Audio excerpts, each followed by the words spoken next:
This is Gail Morgan welcoming you to the Libertarian Counterpoint. Now, your host, James Just. Welcome to the Libertarian Counterpoint. I'm Richard Fields. On the program today, we have John Cameron, David Lee, and our special guest, the next governor of California, Jeff Hewitt. Welcome to the show, Jeff. Hey, thanks. How's the campaign going? You know what? We just received the list. We had to get everything in. The legislature and the governor made it very, very difficult. There was a very short window of time to file, tons of paperwork and everything. Instead of having over 100, we're just going to have 41 right now on the ballot. And we were able to get up there, get all our stuff in, and we're on that list. And so I'm the only Libertarian, and there's 8 no-name Democrats, 21 Republicans, 5 of which have some good names. It's looking like we could have something happen here. And the main question that I think voters in California would like to ask is, what have you accomplished in life, in politics, that make you qualified to be the next governor of California? It's a good question. First of all, my time in politics has been relatively short. I've been in elected office about 11 years. Before that, I was on a planning commission for 6 years. So a lot of libertarians don't understand that, getting into political office, you haven't accomplished anything getting elected as a libertarian until you actually start governing. And I accomplished my first very libertarian thing about 5 years into my city council seat, where I became the mayor of a small city of Calamasa. And there, over about 18 months, I got my colleagues and my city staff to pull off a real coup and kick the California professional firefighters and Cal Fire, the large state monopoly on fire, out of my small city, and replace it with a non-union and, more importantly, a 401k style pension that was both competitive and sustainable in the city of Calamasa. So that actually gave me some notoriety. It made national news. Stephen Greenhut wrote a great article. It went into Reason and some other back east papers and such. And that allowed me to actually kind of parlay that into a run for county supervisor in 2018.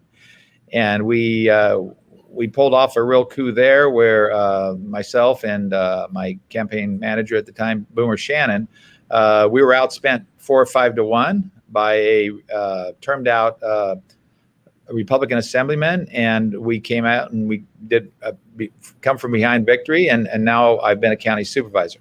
Since that time, we have my big issue coming into there. Of course, I couldn't have foreseen COVID, but I wanted to take on the unsustainable pensions, specifically CalPERS.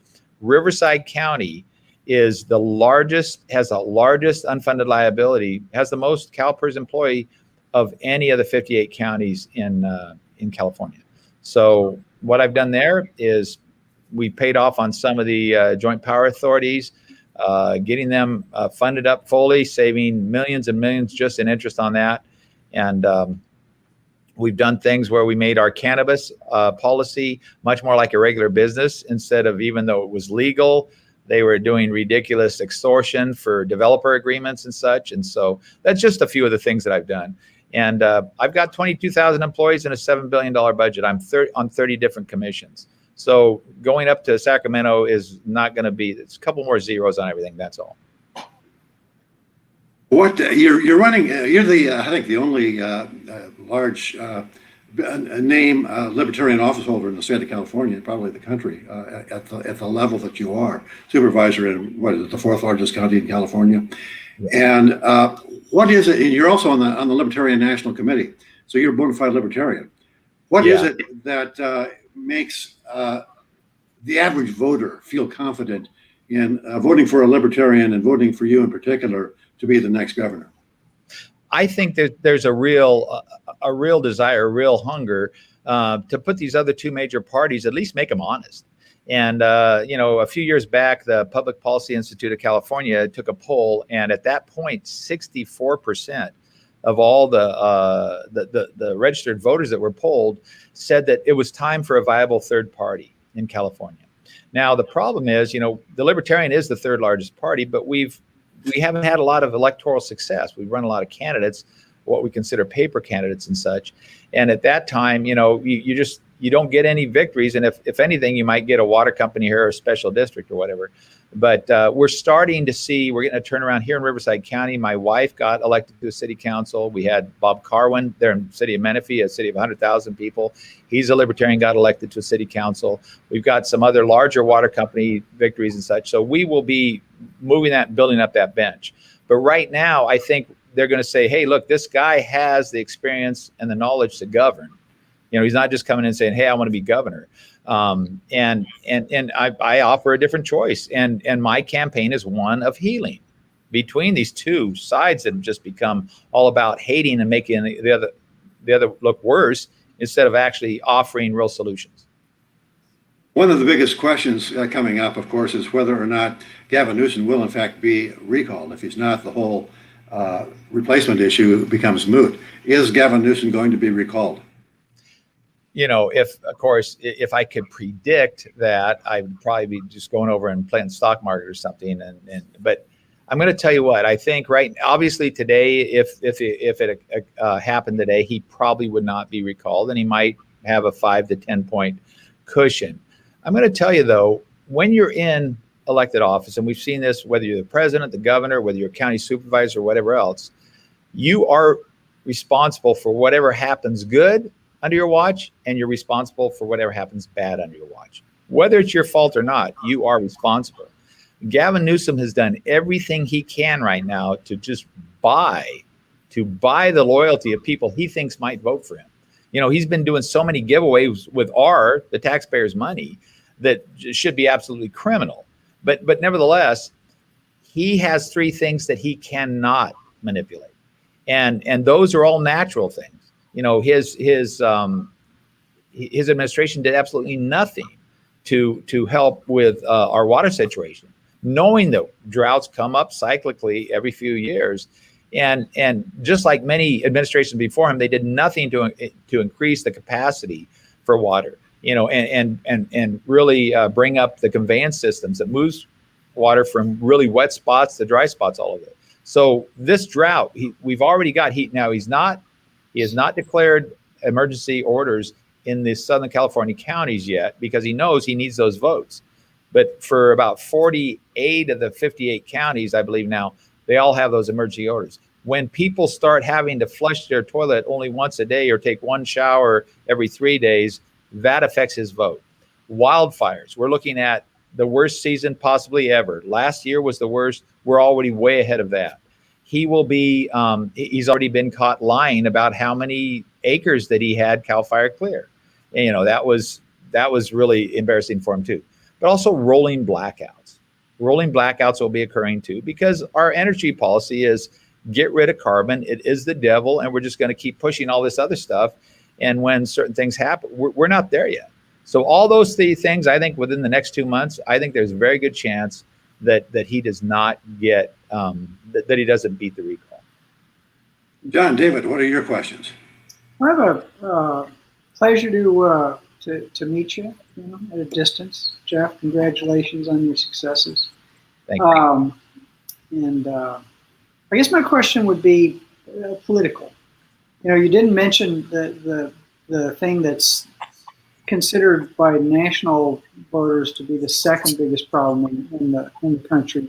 There's a recent poll by Reason or Fire or somebody that actually does reasonable polling that said that biggest problem in this country, 22% of the people polled, was government. And the second biggest was COVID. And it was straight down party lines. Republicans thought government was much worse, and libertarians, of course, 100% of them would say government's a big problem. And then Democrats the other way around, COVID first, government second. So there is, as you said from the previous poll, a real antipathy toward things being the same. But you didn't mention COVID as one of those, three things that he's going to get blamed for. And that's something I'd like you to think about. But here's my question. And it took me a while to get to it, but here it is. Who are your natural allies when you look at European elections, it's parliamentary and coalitions get together to achieve things, and that way the Greens work with the socialists, or otherwise. Who are your natural allies on either side of the aisle that might help you carry the day? I mean, somebody that would be willing to work with you if you thought you could win, or somebody you could work with if it looks like somebody else is going to carry the flag. Do you have some allies in the other parties that you can work with? Yeah, very good question. And let me real quickly address that first thing about the COVID and how it could affect the outcome on September 14th. I can almost guarantee you that no matter how bad this resurgence gets with the Delta virus or whatever else, the governor will not order lockdowns until after September 14th. I mean, his science is based upon his own skin. That's all he cares about. So I can guarantee you that. But I do have a degree, a Bachelor of Science degree in biology. So I do understand. I can read a lot of this stuff. I understand how viruses work and everything. And early on into this, and my COVID life started on January 29th, when that jet with 200 diplomats from Wuhan, China, landed in my district at March Air Reserve Base. So I've been very, very part of COVID from day one. However, around May, I could see that this thing was being handled totally wrong. That the science became the science of my partisan side versus your partisan side. It didn't follow the scientific method at all. And I called for going against Governor Newsom's tiered system as early as May, and I could not get a second out of any of the two Democrats or the two Republicans on my board. However, in July, I was able to get my public health department to carry out the gold standard of antibody studies, where we showed there that the infection fatality rate wasn't 3 or 4% like what they'd have us think by taking the number of deaths divided by the confirmed cases, but instead how many people had actually been exposed to it and built up the antibodies. And I guessed that right on. I said it's going to be around 6%. It came out 5.9%. And so we knew then that the infection fatality rate was much less than a portion of 1%. So here's what, my allies that I can work on is, number one, believe it or not, a lot of the Trump Republicans were really, really, they wanted their small businesses not to be deemed, unnecessary and thrown out of business. They wanted their individual rights and freedoms. And I even went with evangelicals. I fought hard for Easter Sunday during the pandemic to get churches so they could have drive-up services, on arguably the most important day in the Christian religion. And so I've got a lot of friends in evangelicals. I've got a lot of the Trump Republicans that I was one of the only of the few in the entire state that was going against, very, very in your face against Governor Newsom. But in January, myself and Supervisor Sue Frost from Sacramento put together a conference about 30 miles east, and you guys up in that area know where Rancho Murrieta is. Yeah. And we had 150 people come, most of which were elected, several county supervisors from all over California. And we had, panels. I moderated the medical panel with Dr. Jay Bhattacharya from Stanford, Dr. Ladapo from UCLA, Dr. Fareed from Harvard. And we had sheriffs and economists and stuff. And I'll tell you what, if you don't think that had an effect, the next day, Governor Newsom raised the stay-at-home orders for the 13 counties surrounding Sacramento. And then a week later, he did that. So I know how to get things done that way. I specifically did so. We worked our tail off. Supervisor Frost and I people said, you're crazy. You can't get this done. But I will do anything for my constituents. And so I also have another group. I speak fluent Spanish. And I believe I'm the only major candidate that does that. And the people, all the ranchers and all the workers in Central Valley, they don't like Governor Newsom for one reason, because he hasn't done anything for water. And they are cutting back. There will be a lot of them that lose their jobs, this year in this drought, because he hasn't done anything to alleviate the problem. And so they're smart enough to know that these little taking $600 here and trying to extend unemployment, that we don't have. They're smart enough to know that's a temporary fix, and that's making it worse down the line. Cool. Thank you so much for answering that question. Supervisor Jeff, I'm curious as an ex-Californian.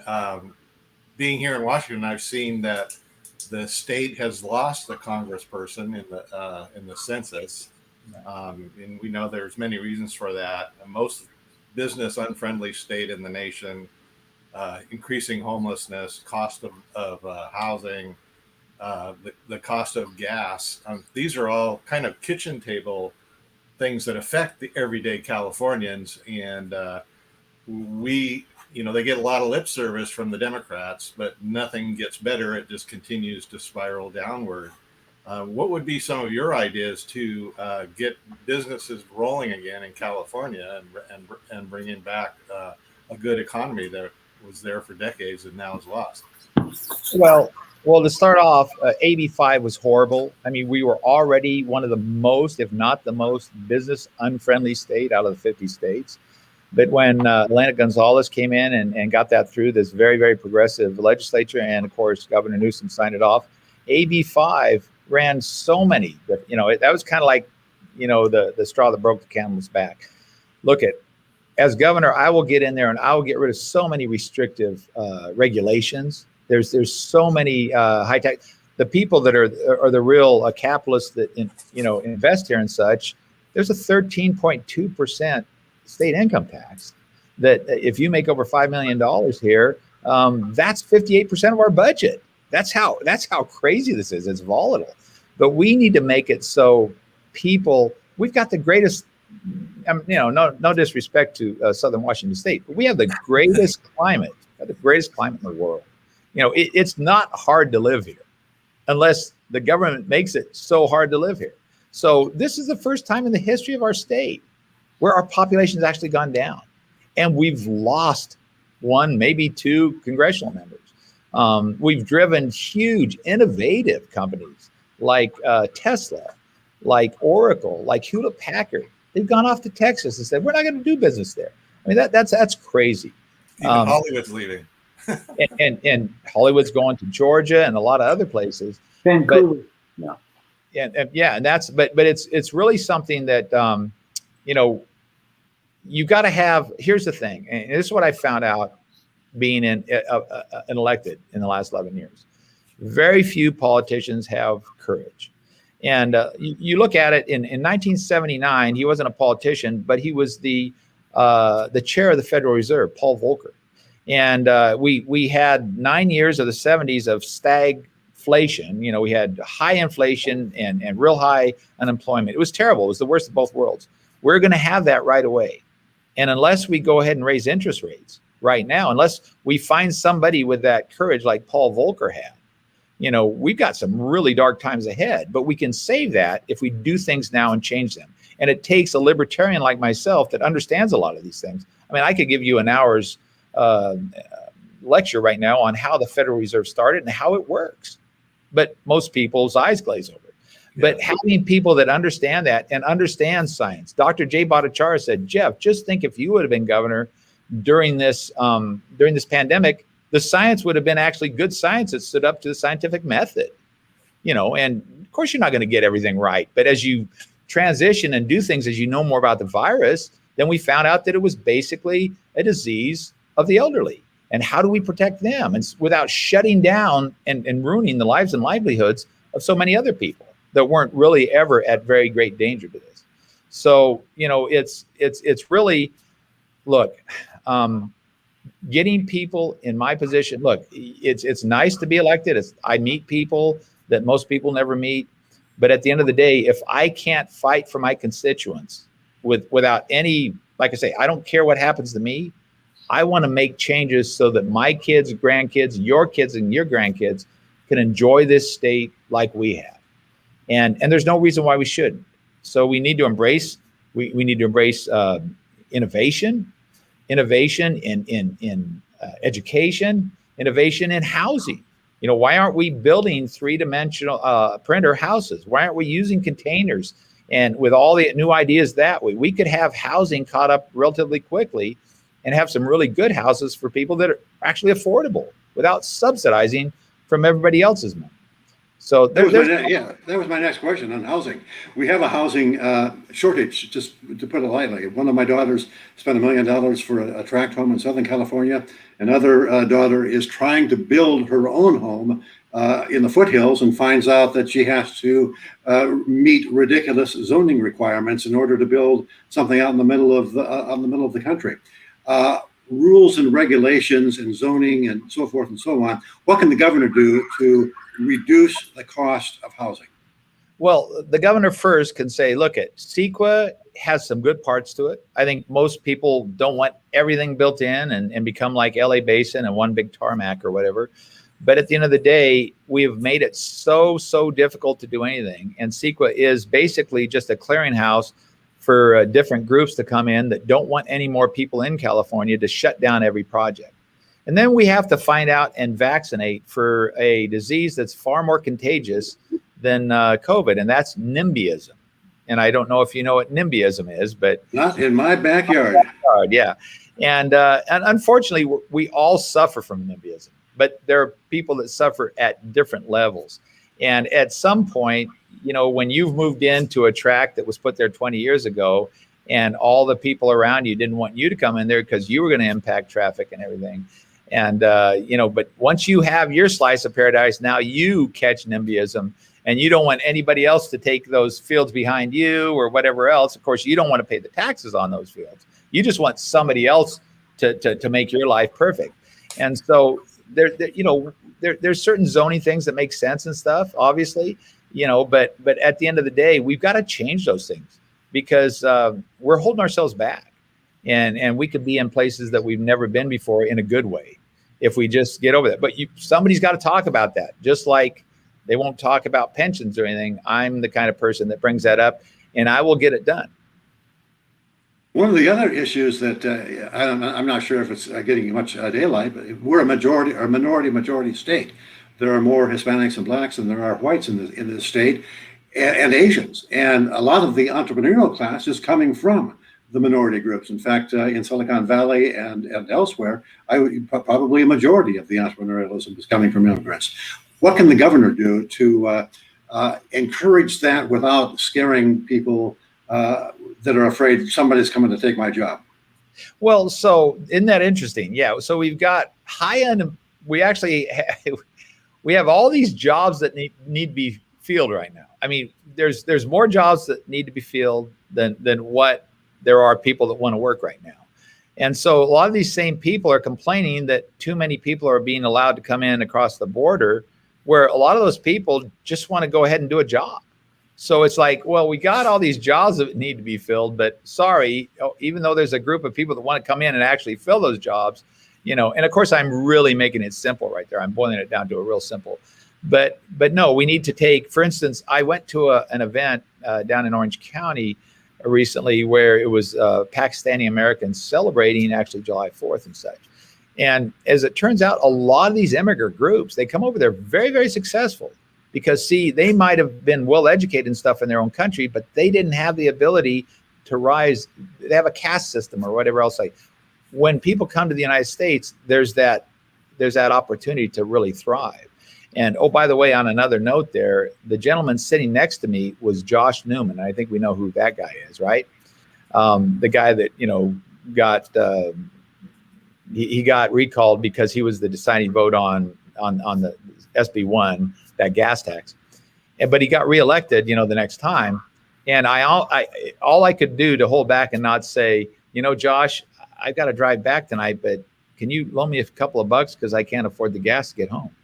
You know, it's just and those are the things that are going to hurt the governor too.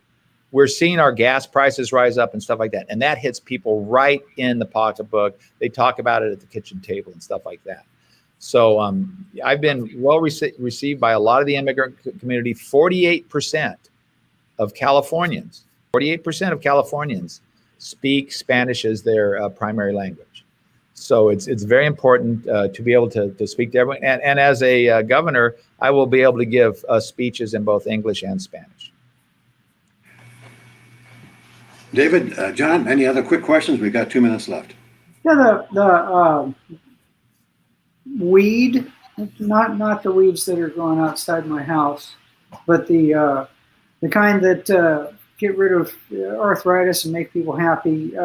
California has once again managed to take what should have been a golden goose and throttle it to the point where people are going back to their local dealer, and all of the federal things that are being thrown out there to take a look at, or make it even worse, more regulation, more tax, and everything else. What would you do as governor with weed? Again, with any sin tax, and let's talk about a sin tax, whether it's alcohol, whether it's cannabis, whatever, government is evil in the sense that it says you really like those things, so we're really going to make you pay for it. We're going to squeeze as much, and we're going to set up all this regulation and stuff like that. Well, certainly there are things that can be done that government can do, and actually most of it is stay out of the way, but the things they can do, for instance, like environmental health, just to make sure that, you know, a restaurant has a permit that they're not, you know, serving a bunch of raw food with all kinds of bacteria and stuff in it. But at the end of the day, cannabis should be treated like any other product. And what's nice is around town, and they're all busy and doing well. And the cost, I peeked in there and looked at the cost, and it's very reasonable cost for marijuana in Washington. So I think Washington's a good example. And Washington also sent California something else very good, and that's our CEO of CalPERS came from Washington. She was the one for theirs, Marcy Frost. And believe it or not, she's doing as great a job as you can. I have a good relationship with her. She realizes I'm trying to change things. But at the end of the day, there are solutions that we can do on these. And it's really just getting somebody in there with that authority to make those changes and to disassemble so much of the beast. How can people who are interested in your campaign get in touch with it? Okay, so you can reach our website at Hewitt, the number 4, ca.com, Hewitt4ca.com. And there you can go on, find out more about me. You can donate, you can volunteer.